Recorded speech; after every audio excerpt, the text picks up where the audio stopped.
On September 6, 2006, 51-year-old Susan Kuhnhausen was returning from her job as an emergency room nurse in Portland, Oregon. At the time, Susan was fighting with her husband, Mike. They had been married for nearly 18 years, and their marriage had become toxic, and Susan had finally gotten the courage up to tell Mike she wanted a divorce, and Mike did not want a divorce. She pulled into the driveway of her one-story Cape Cod home, and right away she saw a note next to the microwave that her husband had left. And the note just said, "Sue, I've had trouble sleeping. I've gone to the beach. I'll see you in a couple of days." And she noticed the first floor bedroom that they used as a guest room was really dark. And every morning before she left for work, she would open all the curtains around the house. And as she's staring at the room, a man she didn't recognize walked out from behind the bedroom door and started walking towards her. He had yellow rubber gloves on and he was holding a hammer. She had been an emergency room nurse for the past 30 years. And in that time, she had done things like crack open people's ribs to massage their hearts, and she and the other nurses she worked with trained regularly in self-defense. And so Sue ran at this guy faster than he was coming at her, and it caught him off guard. And so she rams into him, and she's about 5'5" and significantly outweighed him. He's about 5'9", maybe 200 pounds.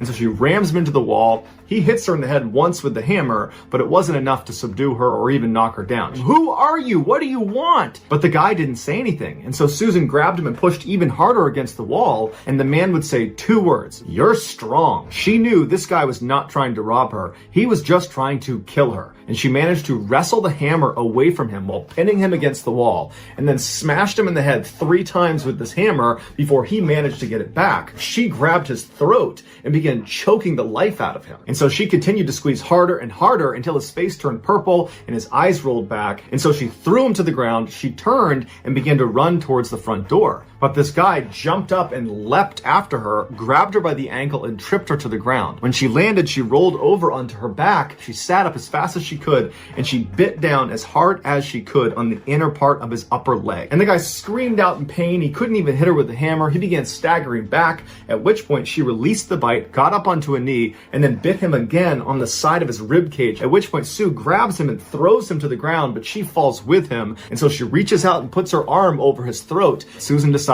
that this guy, he's not going to talk. He's not going to tell me what he wants. He's here to kill me, so I'm going to kill him first. And she proceeded to choke him to death. Her attacker turned out to be 59-year-old Ed Haffey. They discovered Ed's backpack inside of Susan's house, and in it was a notebook that contained instructions for what to do after he killed Susan. And one of those instructions was to call Mike. It turns out this Mike was Susan's husband. He had paid Ed $50,000 to kill his wife, but he would eventually confess and then would be sentenced to 7 years in prison for soliciting to murder his wife. Mike would die shortly thereafter in prison.